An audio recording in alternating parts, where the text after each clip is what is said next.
राजस्थान के चंबल जिले में रेत के ऊंचे ऊंचे टीलों के बीच एक कच्ची मिट्टी की छोटी सी झोपड़ी थी।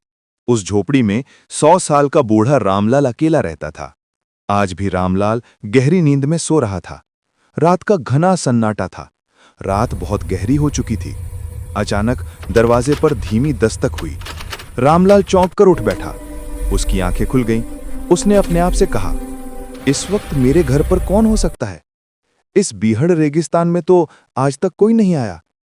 लेकिन तभी दरवाजा और जोर जोर से बजने लगा। रामलाल धीरे धीरे बिस्तर से उठा, लाठी टेकता हुआ दरवाजे तक गया और जैसे ही उसने दरवाजा खोला, बाहर का मंजर देखकर सन्न रह गया। सामने एक जवान खूबसूरत लड़की खड़ी थी। उसका नाम सीमा था। रामलाल ने जैसे ही सीमा को देखा, उसे एक अजीब सी कशिश महसूस हुई। वो बस उसे देखता ही रह गया, अपनी नजरें हटा न सका। रामलाल ने पूछा, बेटी, तुम कौन हो और इस वक्त इस वीराने में क्या कर रही हो? सीमा ने जवाब दिया, बाबा, मैं अजमेर शरीफ जा रही थी, मगर रास्ता भूल गई। मुझे अपने घर में बस एक रात रहने दो, सुबह होते ही चली जाऊंगी। रामलाल सीमा को देखकर जैसे मदहोश हो गया। वो बोला, अंदर आ जाओ बेटी। सीमा घर के अंदर आई। रामलाल ने उसे एक कोना दिखाया और कहा, यहीं सो जाओ। सीमा लेट गई और सो गई। लेकिन रात के आखिरी पहर में उसे महसूस हुआ कि कोई उसके पास खड़ा है। उसने धीरे से आंखें खोली। देखा रामलाल वहीं खड़ा है। वो उसे अजीब सी नजरों से देख रहा था। सीमा झटके से उठ बैठी, बोली, बाबा, क्या हुआ? आप यहां क्या कर रहे हो? रामलाल बोला, कुछ नहीं बेटी, तुम्हें ठंड लग रही होगी, चादर देने आया था। सीमा ने गुस्से में चादर ली, उसे ओढ़ा और फिर लेट गई। लेकिन सीमा के सो जाने के बाद भी रामलाल वहीं खड़ा रहा। उसकी आंखों में अजीब सी चाहत थी। वो बस सीमा को देखता रहा। सुबह हुई। सीमा ने शुक्रिया अदा किया और घर से निकलने लगी। तभी रामलाल बोला, बेटी, कहाँ जाओगी? तुम जवान लड़की हो, अजमेर तो यहां से बहुत दूर है। रामलाल करीब आया। उसने सीमा का हाथ पकड़ लिया, बोला, आज की रात फिर रुक जाओ, बस एक रात की बात है। सीमा ने गुस्से से हाथ छुड़ाया और कहा, क्या मतलब बाबा? रामलाल बोला, फिर मैं तुम्हारे जाने का कोई इंतजाम कर दूंगा। उसकी आंखों में वही अजीब सी नजर थी, जैसे मन ही मन कोई चाल चल रहा हो। सीमा उसकी बातों में आ गई और ठहरने को तैयार हो गई। रात हो चुकी थी। सीमा कोने में अपने बिस्तर पर लेटी रही। रामलाल भी अपने बिस्तर पर लेट गया, मगर उसका दिल अब बेचैन था। वो लेटा रहा, पर उसकी आंखें छत को नहीं, कोने में सोई सीमा को घूर रही थीं। उसकी सांसें तेज थीं, दिल में अजीब सी हलचल थी। धीरे धीरे वो बिस्तर से उठा, चुपके से सीमा के पास गया, उसे ऊपर से नीचे तक देखने लगा। फिर उसके पास बैठ गया और उसके बालों को नरमी से सहलाने लगा। अचानक सीमा की हल्की सी आंख खुली। रामलाल डर गया कि कहीं वो जाग न जाए। वो घबराकर वापस लौट गया, मगर वहीं से उसने सीमा का हाथ पकड़ लिया। उसका चेहरा देर तक देखता रहा। उसकी आंखों में अब सिर्फ तमन्ना नहीं, कोई पुरानी प्यास जाग उठी थी। तभी अचानक सीमा की आंख खुल गई। वो चीख पड़ी, लेकिन रामलाल ने झट से उसका मुंह दबा दिया ताकि आवाज बाहर न निकले। फिर वो हड़बड़ाकर अपने बिस्तर पर लौट गया, ऐसे लेट गया जैसे कुछ हुआ ही ना हो। सीमा सारी रात सोचती रही, ये बूढ़ा मेरे पास क्यों आया था? क्या करने की कोशिश कर रहा था? इसके इरादे ठीक नहीं लगते। वो डर के मारे कांपती रही। सोचते सोचते आखिरकार उसे नींद आ गई। सुबह हुई। सीमा उठी और रामलाल के पास आई। उसने कहा, काफिला आया क्या? अब मुझे इजाजत दो, बताइए क्या इंतजाम किया है? रामलाल कुछ देर उसकी आंखों में देखता रहा, फिर धीरे से बोला, नहीं बेटी, तुम आज यहां से नहीं जा सकती। सीमा हैरानी से उसे देखने लगी। क्यों? मैं क्यों नहीं जा सकती आज? रामलाल बोला, तुम्हें एक रात और रुकना होगा। सीमा ने हैरानी से उसकी ओर देखा और कहा, क्यों? क्या बात है? सब खैरियत तो है? रामलाल ने नर्म आवाज में कहा, अभी तुम्हारे जाने का कोई इंतजाम नहीं हो पाया। कल एक ऊंटों का काफिला यहां से गुजरेगा, अजमेर की तरफ ही जाएगा। सीमा ने काफिला सुना तो थोड़ा इत्मीनान हुआ। उसने सोचा, ठीक है, कल काफिले के साथ निकल जाऊंगी। आज की रात और यहीं रह लेती हूं। रामलाल ये सुनकर मन ही मन बहुत खुश हुआ। उसने अपने आप से कहा, एक रात और मिल गई। पूरा दिन रामलाल दूर बैठकर उसे देखता रहा। उसकी निगाहें अब और भी गहरी हो चुकी थीं। रात ढलने लगी। सीमा अपने बिस्तर पर लेट गई।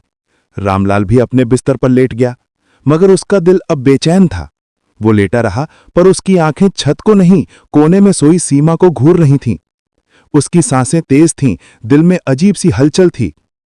धीरे धीरे वो बिस्तर से उठा, चुपके से सीमा के पास गया, उसे ऊपर से नीचे तक देखने लगा। फिर उसके पास बैठ गया और उसके बालों को नरमी से सहलाने लगा। अचानक सीमा हल्की सी हिली। रामलाल डर गया कि कहीं वो जाग न जाए। वो घबराकर वापस लौट गया, मगर वहीं से उसने सीमा का हाथ पकड़ लिया। उसका चेहरा देर तक देखता रहा। उसकी आंखों में अब सिर्फ तमन्ना नहीं, कोई पुरानी प्यास जाग उठी थी। तभी अचानक सीमा की आंख खुल गई। वो चीख पड़ी, लेकिन रामलाल ने झट से उसका मुंह दबा दिया ताकि आवाज बाहर न निकले। फिर वो हड़बड़ाकर अपने बिस्तर पर लौट गया, ऐसे लेट गया जैसे कुछ हुआ ही ना हो। सीमा सारी रात सोचती रही, ये बूढ़ा मेरे पास क्यों आया था? क्या करने की कोशिश कर रहा था? इसके इरादे ठीक नहीं लगते। वो डर के मारे कांपती रही। सोचते सोचते आखिरकार उसे नींद आ गई। सुबह हुई। सीमा उठी और रामलाल के पास आई। उसने कहा, काफिला आया क्या? अब मुझे इजाजत दो। बताइए क्या इंतजाम किया है? रामलाल कुछ देर उसकी आंखों में देखता रहा, फिर धीरे से बोला, लेकिन काफिला तो अभी तक नहीं आया। सीमा चौंक गई। मगर तुमने कहा था कि आज आ जाएगा। रामलाल ने थकी हुई आवाज में कहा, हां आना था, शायद शाम तक आ जाए। सीमा बोली, मैं अब और नहीं रुक सकती। रामलाल बस सिर हिलाकर चुप रह गया। अब वो आंगन में बैठा था और दूर से सीमा को उसी अजीब नजरों से देख रहा था। सीमा ने मन ही मन कहा, इसकी निगाह मुझे ठीक नहीं लगती। मुझे यहां से जल्दी निकल जाना चाहिए। मैं जवान लड़की हूं और इसके दिल में न जाने क्या चल रहा है। शाम हो चुकी थी। सीमा उसके पास आने ही वाली थी कि रामलाल खुद उसके पास आ गया। उसने कहा, देखो बेटी, लगता है काफिला अब सुबह तक ही आएगा। उनके पास सामान बहुत होता है, इसलिए धीरे चलते हैं। आज की रात और रुक जाओ। सीमा को गुस्सा आ गया। उसने तेजी से कहा, मैं अब और नहीं रुक सकती। चाहे काफिला आए या ना आए, मैं अभी यहां से निकल रही हूं। रामलाल और करीब आया, बोला, थोड़ी देर में रात हो जाएगी। तुम जवान लड़की हो, इस रेगिस्तान में रात को कहां जाओगी? यहां जंगली जानवर भी घूमते हैं। उसके लहजे में फिक्र कम और चाल ज्यादा थी। सीमा को पूरा यकीन हो गया कि यह सब नई चाल है, मगर उसने सोचकर कहा, ठीक है रुक जाती हूं। फिर सख्ती से बोली, लेकिन ये आखिरी रात है। कल सुबह चाहे काफिला आए या ना आए, मैं निकल जाऊंगी। रामलाल मुस्कुराया और बोला, ठीक है। लेकिन उसकी मुस्कुराहट में कुछ और ही छिपा था। रात हो चुकी थी। सीमा पूरी तरह चौकस थी। वो कोने में लेटी रही, मगर आंखें खुली थीं। वो डर और शक में डूबी हुई थी। धीमे स्वर में खुद से कहा, उम्मीद है आज की रात जल्दी कट जाए। रामलाल अपने बिस्तर पर लेटा था, मगर एक आंख खुली थी। वो बार बार सीमा की तरफ देखता कि क्या वो सच में सो गई है। जब उसे यकीन हो गया कि सीमा कब नहीं हिल रही, वो धीरे से उठा और उसकी तरफ चल पड़ा। काफी देर तक वो चुपचाप उसके पास खड़ा रहा, फिर सीमा के पैरों के पास बैठ गया। धीरे धीरे उसके पैर सहलाने लगा। तभी सीमा की आंख थोड़ी खुल गई। रामलाल समझ गया और तुरंत पीछे हट गया। अब उसने उसके माथे को सहलाना शुरू किया। अचानक सीमा ने आंखें खोल दी। उसने घूर कर करवट ली और मुंह नीचा कर लिया। कुछ बोली नहीं, लेकिन उसके जिस्म की हरकत बता रही थी कि वो जाग चुकी है। रामलाल चुपचाप उठा, वापस अपने बिस्तर पर लेट गया। सुबह हो चुकी थी। सीमा उठी और सीधे रामलाल के पास गई। तेज लहजे में बोली, हाँ आया क्या तुम्हारा काफिला? ये आप कोई नया बहाना है? रामलाल कुछ देर चुप रहा, फिर बोला, काफिला तो नहीं आया। सीमा झल्ला उठी, मुझे तो पहले ही पता था कि कोई काफिला आने वाला नहीं। तुम मुझे किसी और मकसद से यहां रोक रहे हो। मुझे सब समझ आ चुका है। अब मैं एक पल भी यहां नहीं रुक सकती। जैसे ही वो झोंपड़ी से बाहर जाने लगी, रामलाल अचानक उसके सामने आकर खड़ा हो गया। रास्ता रोकते हुए बोला, तुम यहां से नहीं जा सकती। सीमा बोली, रास्ते से हट जाओ, वरना मैं जोर से चीखूंगी। रामलाल धीरे से बोला, तुम्हारी आवाज यहां सुनने वाला कोई नहीं है। सीमा गुस्से में चिल्लाई, तुम क्या चाहते हो? मुझे क्यों रोक रहे हो? तुम मेरे बाबा की उम्र के हो। कोई शर्म करो, कोई लिहाज करो। रामलाल ने गंभीर आवाज में कहा, जैसा तुम्हें दिख रहा है वैसा नहीं है। तुम जिस शख्स की तलाश में अजमेर जा रही हो, क्या पता वो यहीं कहीं हो? सीमा बोली, मुझे यहां एक पल नहीं रुकना।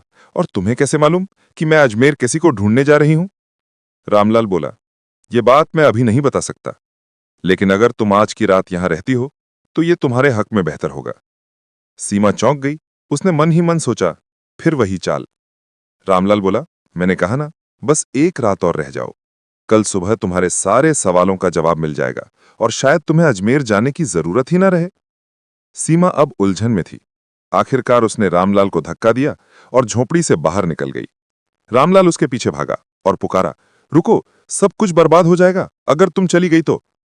काफी दूर जाने के बाद सीमा थक कर एक टीले के नीचे बैठ गई। उसका दम फूल रहा था, मगर दिल में अब भी डर और बेचैनी थी। अचानक पीछे से रामलाल हाँकता हुआ उसके पास आ गया। उसने धीमे लेकिन यकीन भरे स्वर में कहा, आखिरी बार कह रहा हूं, वापस उस घर में रह जाओ तो शायद तुम्हें अजमेर जाने की जरूरत ना पड़े। सीमा ने थके लेकिन सख्त अंदाज में पूछा, अगर कोई बात है तो साफ साफ क्यों नहीं बताते? रामलाल ने गहरी सांस ली और कहा, वो बात मैं अभी नहीं बता सकता। अगर अभी कह दी तो सब बर्बाद हो जाएगा। मगर इतना बता सकता हूं कि तुम अपने शौहर को तलाशने निकली हो। यह सुनकर सीमा हक्का बक्का रह गई। उसकी सांसें जैसे थम गई। हाँ, मैं अपने शौहर को ढूंढ रही हूं। वो कई सालों से लापता है। मैंने कई इलाकों में ढूंढा, अब अजमेर की तरफ जा रही हूं। लेकिन तुम्हें यह सब कैसे मालूम? रामलाल बोला, मुझे सब मालूम है, मगर तुम्हें मेरे साथ एक रात और गुजारनी होगी, तभी मैं तुम्हारे सारे सवालों का जवाब दे पाऊंगा। सीमा ये अजीब शर्त सुनकर घबरा गई। कुछ देर सोच विचार के बाद बोली, ठीक है, चलो एक रात और वहीं रह लेते हैं। ये सुनकर रामलाल का चेहरा खुशी से खिल उठा। उसकी आंखों में चमक थी, जैसे कोई मंजिल करीब आ रही हो। सीमा और रामलाल वापस झोपड़ी की तरफ चल पड़े। सीमा आगे चल रही थी, रामलाल पीछे। उसकी चाल में अब उतावलापन नहीं, ठहराव था, मगर निगाहों में वही पुरानी हलचल थी। वो मन ही मन सोच रहा था, आज की रात कितनी मुश्किल सी आई है।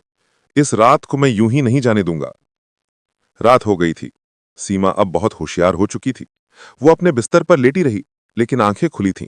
वो जाग रही थी, हर आहट पर चौकस। रामलाल अपने बिस्तर से उसे देखता रहा। जब रात का आखिरी पहर आया और उसे लगा कि सीमा सो चुकी है, वो धीरे से उठा और उसके पास जाकर बैठ गया। उसने उसे प्यार भरी नजरों से देखा, फिर उसका हाथ पकड़कर अपने सीने से लगा लिया। सीमा ने झटके से हाथ छुड़ाया और गुस्से में मुंह फेर लिया। रामलाल चुपचाप उठा और अपने बिस्तर पर लेट गया।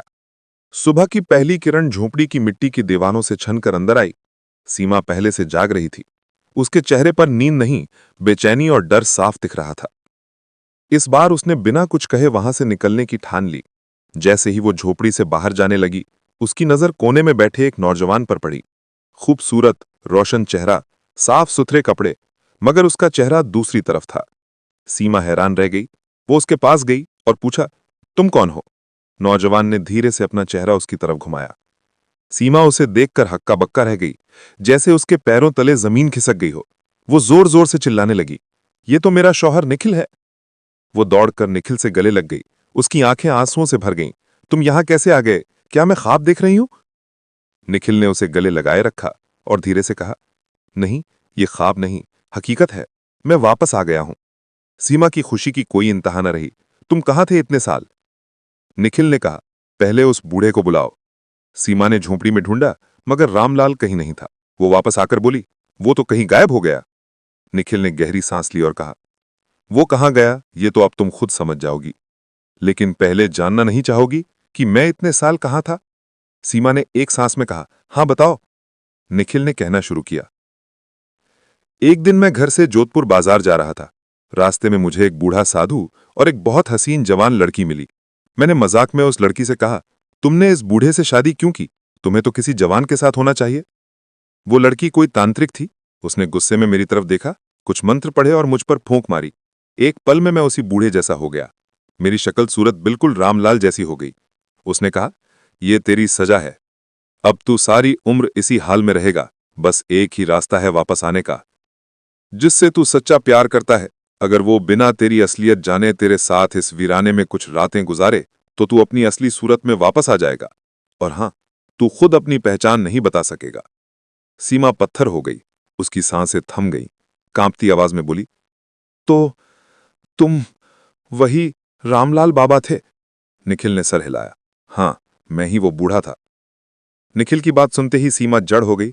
उसकी आंखों में आंसू भर आए, मगर इन आंसुओं में अब अफसोस और शर्मिंदगी थी। वो फिर से निखिल के गले लिपट गई। बोली, मुझे माफ कर दो, मैं तुम्हें पहचान ही नहीं सकी। निखिल ने उसके सर पर हाथ फेरते हुए कहा, इसमें तुम्हारा कोई कसूर नहीं। तुम जानती ही नहीं थी कि मैं तुम्हारा शौहर हूं। तुम्हारा दिल सच्चा था, नीयत पाक थी। उसी सच्चाई ने मेरी सजा तोड़ दी। अब दोनों ने फिर से एक नई जिंदगी शुरू की। इस बार उनके बीच ना कोई राज था, ना कोई फासला। सिर्फ भरोसा था, वफा थी और एक ऐसा रिश्ता जो सजा से भी गुजरकर और मजबूत हो चुका था। मोहब्बत अगर सच्ची हो तो वो हर आजमाइश, हर वक्त और हर फासले को पार करके वापस लौट आती है। अगर मोहब्बत में धोखा आ जाए तो वो सजा बन जाती है। लेकिन सब्र, वफा और खुलूस के साथ वही मोहब्बत एक दिन इनाम बन जाती है। इंसान की बाहरी सूरत कुछ भी हो, असल पहचान उसके दिल की सच्चाई और नीयत की पहचान से होती है। जय हिंद।